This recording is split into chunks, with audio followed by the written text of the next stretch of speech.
Bienvenidos. El día de hoy iniciamos con nuestras actividades de nuestro avance, ¿sí? Vamos a iniciar con nuestro capítulo inicial de la teoría del medio continuo. ¿Está claro? Lo que vamos a hacer es, el día de hoy, vamos a hacer una pequeña descripción de todo lo que es cómo ha ido evolucionando la teoría del medio continuo y en qué basa sus fundamentos. ¿Está claro? Muy bien, entonces lo que vamos a ver es, vamos a hacer una introducción, tanto temporal, ¿sí? Vamos a ver qué ha pasado en el tiempo, cómo ha ido creciendo. Vamos a ver los principios básicos de la teoría general del medio continuo, ¿sí? Vamos a ver qué ecuaciones vamos a utilizar en adelante, ¿sí? Vamos a ver las ecuaciones constitutivas del medio elástico. ¿Está claro? Muy bien, entonces empezamos. Bueno, para todo proyecto de estructuras es necesario realizar una planificación, ¿sí?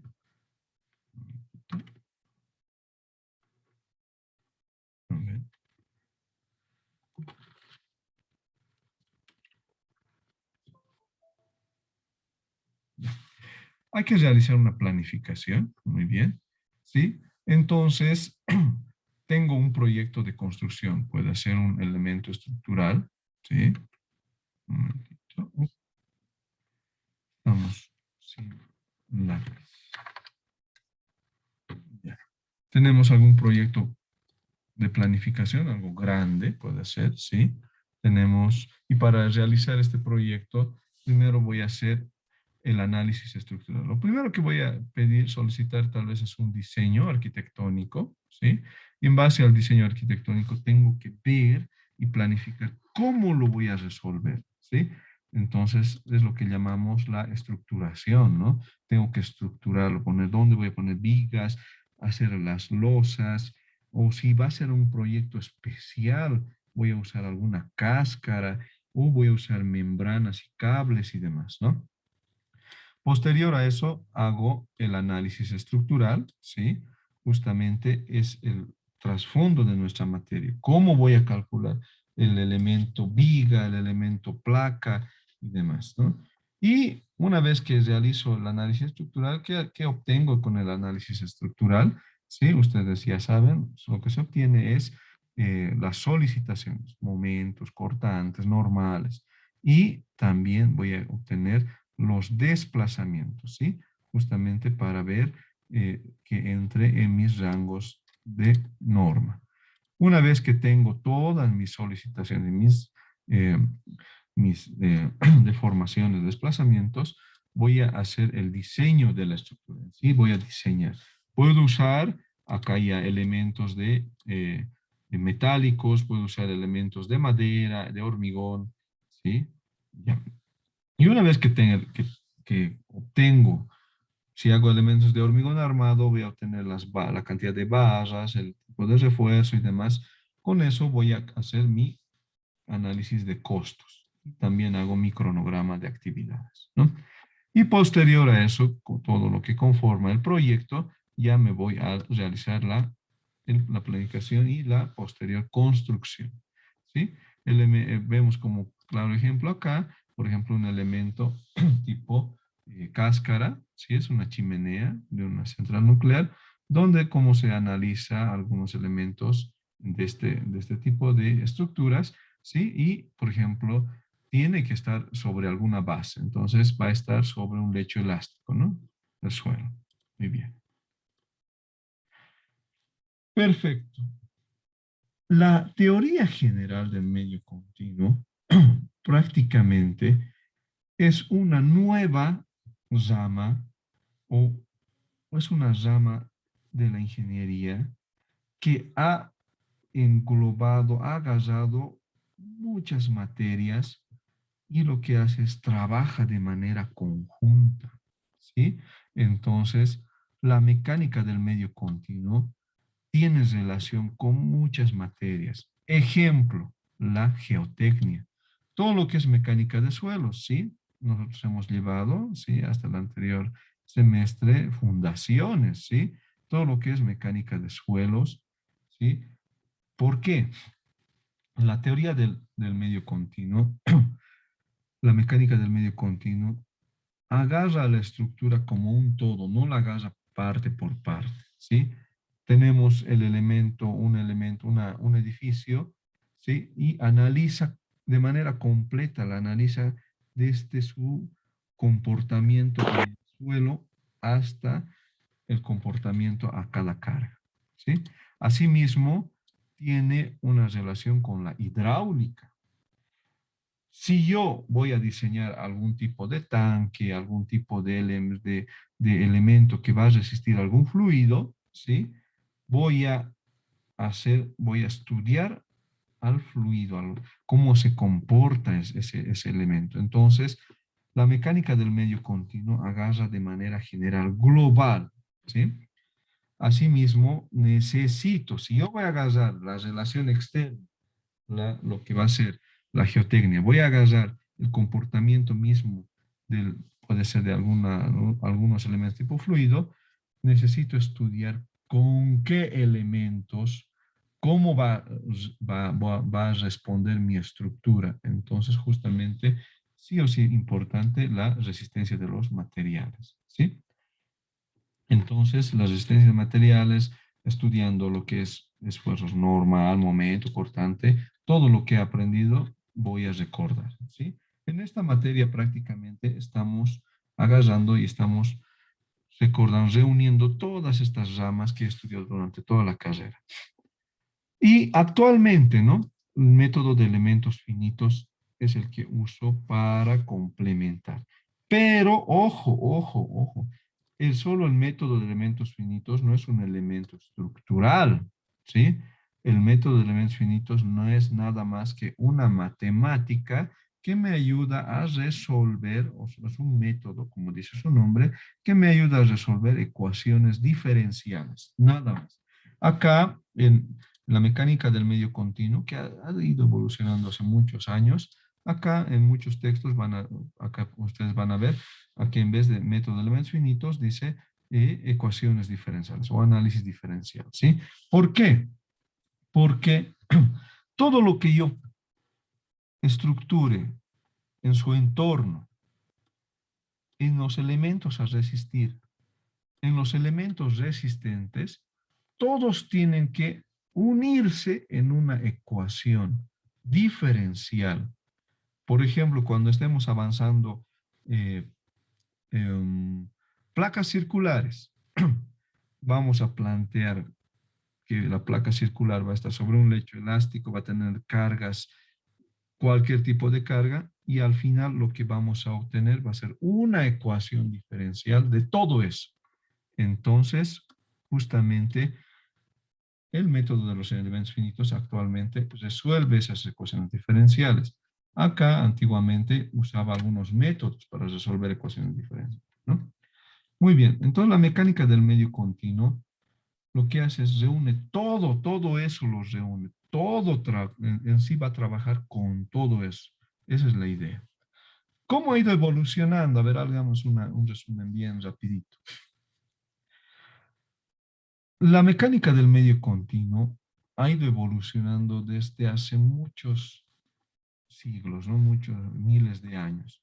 Ya cuando el hombre ha empezado a realizar las construcciones que se ve actualmente, ¿no? Aún están preservadas, ¿sí? Ya empezaba a practicar con resistencia en los materiales y viendo cómo puede ir construyendo o aprovechando muchos elementos. Por ejemplo, puede ser aprovechando la geometría, ¿no? Como eran las pirámides, ¿no? Y para la resistencia misma de los elementos. Aprovechando eh, bueno, podemos decir, aplicando elementos para resistir y utilizar los fluidos, en este caso los romanos, ¿no? Por los acueductos, ¿sí? Y usaban elementos estructurales ya, ¿no? Los arcos, ¿sí? ¿Y qué ha pasado? Bueno, en este entonces, hasta acá era la época antigua, los egipcios, romanos, griegos, ¿sí? pero llegó una época de oscurantismo, ¿no? Donde todo estudio que se realizaba era ya un poco reservado. Pero ya en el renacentismo, podemos decir en el siglo XV, siglo XVI, ¿sí? Ya eh, renace, ¿no? Como dice, ¿no? El desarrollo de lo que es la ciencia, la física, ¿sí? ¿Y qué ocurre? Que ya empiezan aquí Leonardo da Vinci, Galileo, vamos a ver, ¿no? Es uno de sus textitos, cómo ya en ese entonces empezaban a experimentar, ¿no? Aquí vemos un experimento de viga en volado, ¿no? Y lo que experimentaban era, ¿no? Para tal longitud, tal peso, y empezaban a ver cómo era el comportamiento, si, cómo aguantaba, veían dimensiones y demás, ¿no ven? Pero fue el inicio experimental. También hay que agradecer que Galileo fue el padre, ¿no? Del método experimental, ¿sí? Ha empezado a fundarse esas bases.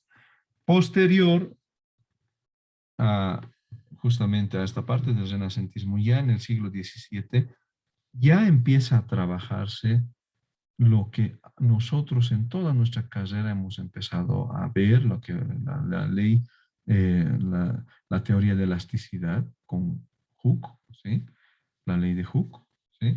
Pero en este caso es bien interesante, ¿no? Todos estos físicos desarrollaban sus teorías han sido muy aprovechadas en la construcción porque es el punto inicial de aplicación de nuevas teorías desarrolladas, ¿sí? El desarrollo mismo de la sociedad, ¿sí? Pero lo que era interesante que todos estos científicos se apoyaban en un matemático, ¿no? Por eso acá relacionamos, ¿no? Entonces aparece Hooke, ¿no? La ley de Hooke, ¿no? ¿Sí? Justamente quisiera, no tengo acceso al lápiz, se me ha colgado. Muy bien, la ley de Hooke, entonces, lo que me, ustedes ya saben, ¿sí? La fuerza es igual a coeficiente de elasticidad por desplazamiento, ¿sí? Es lo primero que hizo, ¿no? Aquí esta ecuación, ¿no? Lo primero que desarrolló Hooke. Entonces, Hooke empezó a estudiar la parte de los resortes y se empezó a llevar mucho más allá. Elementos estructurales y axiales, puede ser tipo barra, ¿sí? Como cercha, ¿no? Entonces, se ha apoyado mucho en Mariot, ¿no? Mariot era el matemático por excelencia que ha trabajado con Hooke, ¿no? Posterior a ello, ya nosotros hemos ya desde resistencia de materiales, sí, hemos estudiado las ecuaciones de los hermanos Bernoulli, ¿sí? Vigas, ¿sí? Hemos estudiado vigas, flexión en vigas y demás, ¿sí? Y se ha estudiado, bueno, ha desarrollado sus teorías y ha colaborado con Leibniz. Leibniz era uno de los más grandes del análisis infinitesimal, ¿no? ¿Sí? Cálculo, ¿sí? Entonces era muy interesante allá por el siglo XVII-XVIII, ¿sí? Posterior a eso, Euler, para nuestra teoría de columnas. Pero una columna no es nada más que una viga, pero que aparte de tener flexión, resistir axial, resiste un esfuerzo interesante que es el pandeo, ¿sí o no? O sea, es una viga mucho más completa, ¿sí? Entonces, ¿quién estudió? Euler, ¿no? Euler estudió lo que es esto del pandeo. Y justamente se empezaba a desarrollar ecuaciones muy complejas. Ustedes han debido ver los diagramas de interacción y demás, que es mucho más profundo ese análisis, y para ello se ha apoyado en Lagrange, ¿no? Con sus transformadas y demás, ¿no? Prácticamente la parte del análisis matemático mucho más profundo. Y es necesario.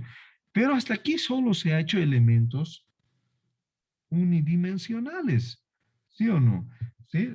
Se ha hecho vigas y se lo ha complicado un poco más con Pandeo, pero hasta ahí llegó, ¿sí? Con Lagrange, ¿sí? Para que posteriormente, por el siglo XIX, ¿sí? Cauchy, ¿sí?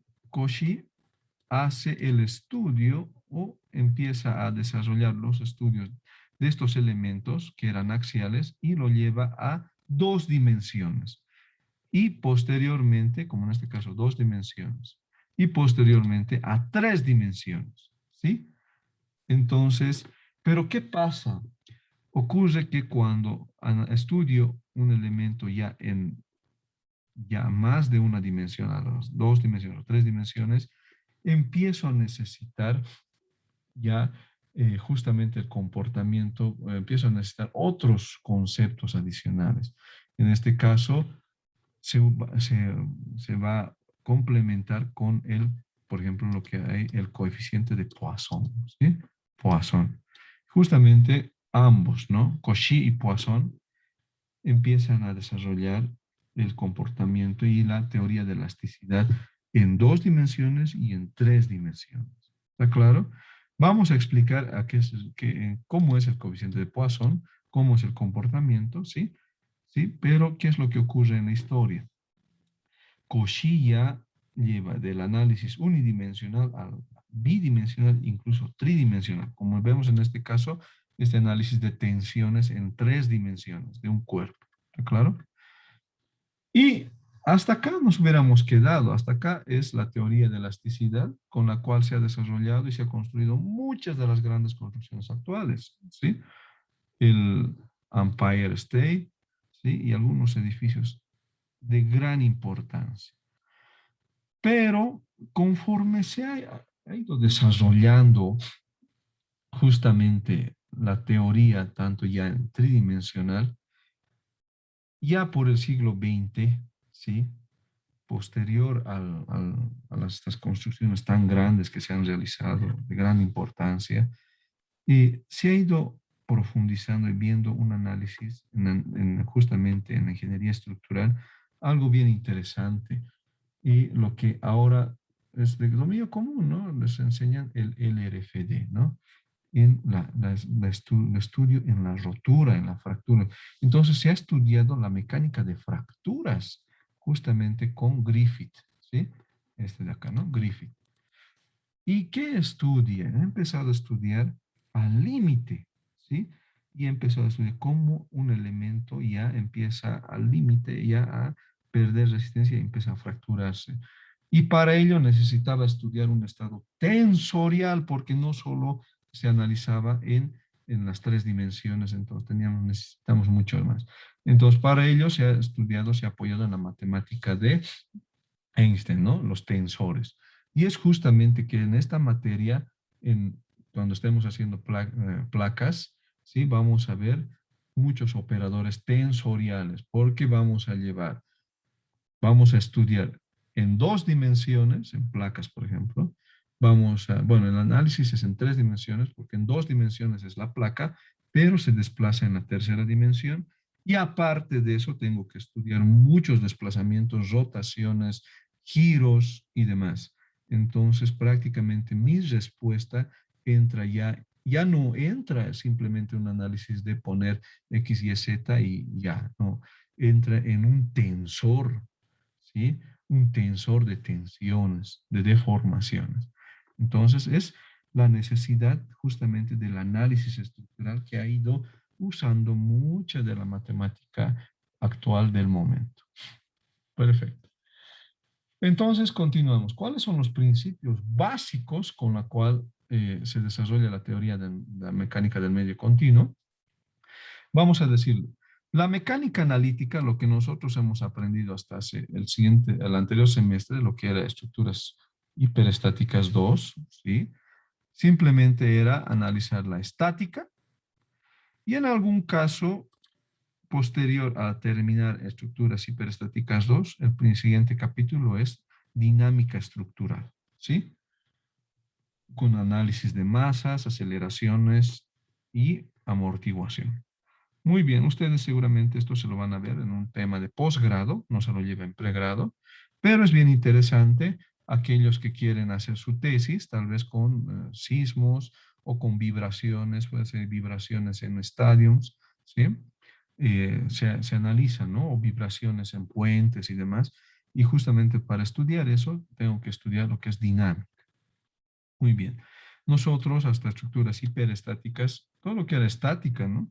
sistemas estructurales hiperestáticos, pero al final se levantaba la hiperestaticidad y era estática todo. Pero en cambio, en la mecánica de medio continuo, se utiliza lo que es la mecánica de los cuerpos deformables, y es en esta materia donde yo les voy a solicitar que exploten su imaginación. Ahora en esta materia prácticamente no vamos a entrarnos y ponernos en un cuadro, en un marco, y vamos a decir, ya, si tenemos esta carga, vamos a poner este método, vamos a resolver de esta forma. No. En la mecánica de los cuerpos deformables vamos a explotar nuestra imaginación, nos vamos a imaginar al extremo.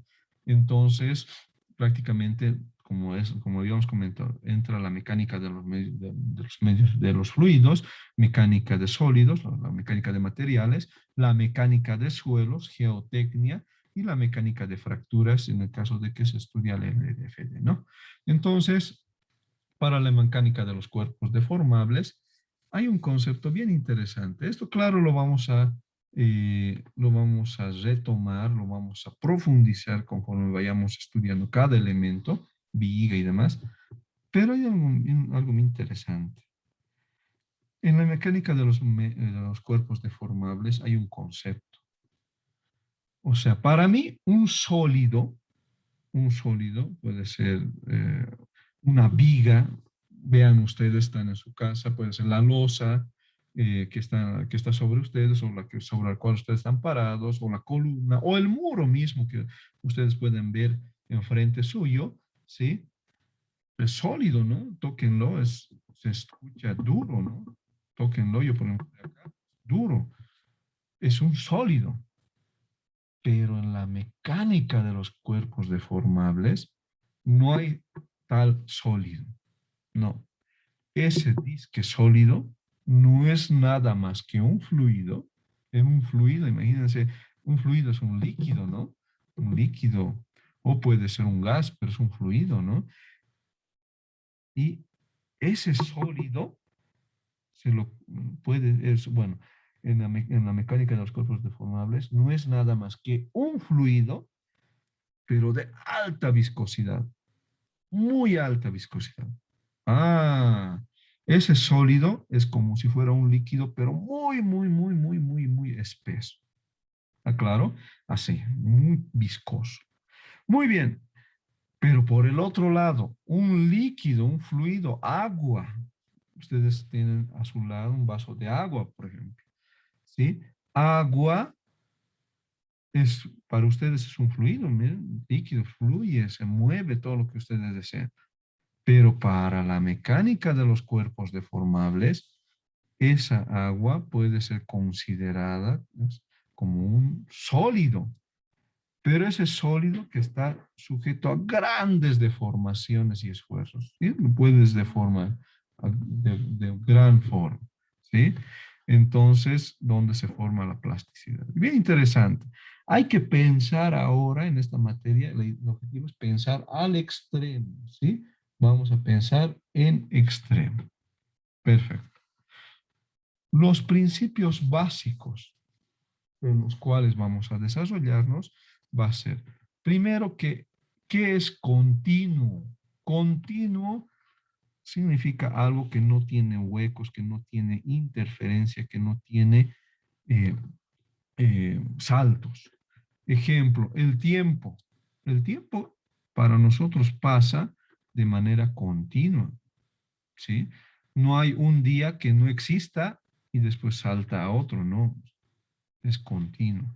El espacio, el espacio fuera de tener los conceptos muy especiales, ¿no?, para mí es continuo. Ejemplo, los fluidos, el agua que está en reposo es continuo, ¿sí? Muy bien. Entonces, en la mecánica del medio continuo vamos a tener deformaciones isotrópicas, ¿sí? Isotrópicas. Eso vamos a estudiar ahorita en las condiciones. Pero la isotropía significa que en los tres ejes del espacio, tenemos las mismas condiciones. Y también tenemos deformaciones y distorsionadas, ¿sí? Cuando cambio la forma. Eso es. Pero siempre hay que conservar la continuidad. Muy bien. Entonces, ¿cuáles van a ser los principios básicos? Vamos a tener materiales continuos que no tengan grietas, que no tengan huecos, que no tengan interferencias o discontinuidades. ¿Sí? En los tres ejes tenemos el mismo comportamiento. Entonces, para lo cual voy a estudiar dos propiedades bien interesantes. Las propiedades intensivas, ¿sí? Las propiedades intensivas, estos de los materiales, ¿sí? Ustedes ya han visto esto en mecánica, bueno, en materiales de construcción, pero vamos a recordar. Lo que vamos a usar nosotros en la mecánica del medio continuo justamente es los materiales en las propiedades intensivas. ¿Y qué significa eso? Aquellas que no dependen de la cantidad de sustancia. Ejemplo, la densidad de una viga de hormigón armado. Si yo saco una probeta de 30 centímetros de longitud por 15 de diámetro, va a tener la misma densidad que si yo saco un pedacito, un elemento de pequeño, un cubito, van a ser la misma, porque la densidad, el peso específico, puede ser velocidad o en este caso hay algunas propiedades que solo dependen del elemento, no de la cantidad de sustancia, no de cuánto sea el volumen. Y las propiedades extensivas, por el contrario, es lo opuesto. Sí depende de cuánto saque. Si yo quiero, por ejemplo, el volumen, mientras más grande sea el elemento, mayor volumen. Y si tiene más volumen, va a tener más masa. Y si tiene más masa, más peso. ¿Sí? Entonces, ¿sí? Las propiedades extensivas dependen de la cantidad de materia. Las propiedades intensivas no dependen de la cantidad de materia. ¿Está claro? Muy bien. Para las propiedades extensivas, a veces en el cálculo se integra para obtener su valor. Muy bien. Finalmente, ¿cuáles van a ser las consideraciones para la mecánica del medio continuo? Y esto, ojo, aquí estoy diciendo ya, me adelanto, para el examen. Primero, isotropía. Eso tiene que cumplir un elemento que lo voy a estudiar en la mecánica del medio continuo. Tiene que ser isotrópico. ¿Y qué significa? Cuando las propiedades mecánicas, ¿sí?, térmicas son las mismas en todas las direcciones. O sea, en los tres ejes tengo las mismas propiedades, eso significa isotropía. Ejemplo, una viga de hormigón armado es isotrópico, ¿sí? Pregunta al curso, ¿la madera es isotrópica?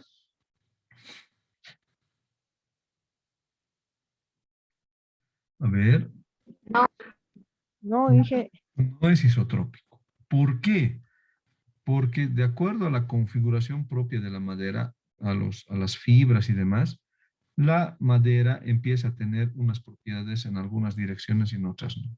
Entonces, justamente para cuando yo esté realizando cálculos en nuestra materia, tengo que imaginarme primero que el material es isotrópico. Eso no significa que no vamos a usar la madera, pero vamos a, si la vamos a usar, tenemos que usarla de alguna forma especial. Muy bien. A ver, un material isotrópico, el acero. El acero es totalmente isotrópico. El hormigón armado, perdón, el hormigón no es isotrópico de manera interna. ¿Sí? Tenemos una piedrita, tenemos arena y demás. Pero cuando lo estudio de manera externa al elemento completo, el hormigón se comporta de manera isotrópica. Es bien interesante ese material. Homogeneidad. Homogeneidad. Entonces, la homogeneidad, primera condición, isotropía. Segunda condición, homogeneidad. ¿Qué significa homogeneidad? Que presenta las mismas propiedades intensivas, o sea, densidades y peso específico, en cualquier parte del sistema. Si yo agarro un pedacito aquí, tiene que ser lo mismo que yo agarre en este plano y lo mismo que en este sector. O sea, en todo sector tiene que ser lo mismo. Es como el acero. El acero es homogéneo, ¿sí? No tiene diferentes propiedades. Entonces, primera propiedad, isotrópico. Mismas propiedades mecánicas y térmicas entre los tres ejes. Homogéneo, que todo sea del mismo material. Muy bien. Se va a cumplir las leyes de la elasticidad, ¿sí? Se va a cumplir las leyes de la elasticidad. Y en este caso, por ejemplo, aquí planteamos, vamos a nosotros, vamos a deducir las leyes, la ley de Hooke, ¿sí? Esta es en tres dimensiones, ¿sí? La ley de Hooke. Acá está en las ecuaciones de los desplazamientos, ¿sí? El desplazamiento en X, en Y y en Z, y depende de las tensiones en X, en Y y en Z. Ojo que acá, si ven, acá está el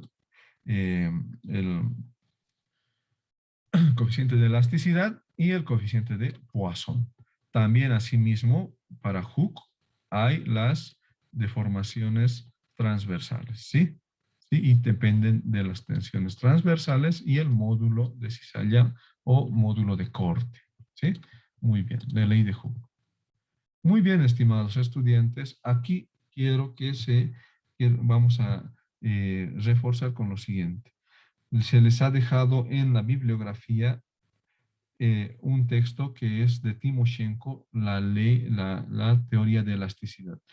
Mucho de ese libro vamos a rescatar en el desarrollo de la materia, ¿sí? Por favor, vayan leyendo. Y para aquellos que deseen, también se los vamos a pasar de manera física. Muchas gracias.